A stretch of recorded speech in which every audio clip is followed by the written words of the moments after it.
Hello everyone. ఈ రోజుల్లో మనం నోవాహు స్టోరీ చెప్పుకుంటున్నాం కదా.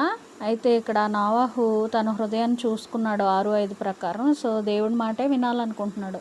దేవుడు ఏం చెప్పాడంటే 6:13లో సమస్త శరీరాల మూలంగా భూమి బలాత్కారంతో నిండి ఉన్నది కనుక నా సన్నిధిని వారిని అంతము వచ్చి ఉన్నది.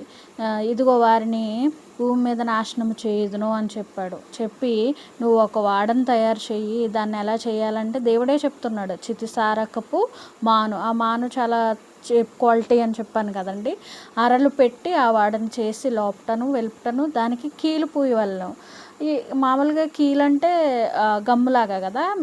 మనం కీలంటే ఎటు పూస్తామండి, ఒక అంటించాలంటే దేన్నన్నా మధ్యలో పోస్తాం కదా, పైన కింద మధ్యలో రెండు, కింద ఒకటి పైన ఒకటి పెడితే మధ్యలో అంటిస్తాం. కానీ దేవుడు ఏం చెప్తున్నాడు, లోపటను బయటను పూయమంటున్నాడు.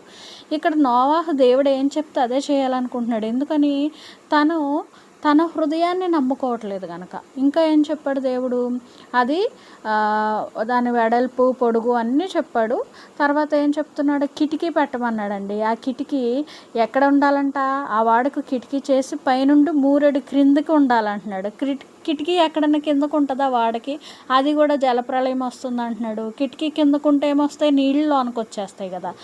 ఇది కూడా దేవుడి మాటే వినాలనుకుంటున్నాడు నోవాహు. ఎందుకంటే తన హృదయం చెడ్డదని గ్రహించాడు కనుక. మళ్ళీ కంటిన్యూ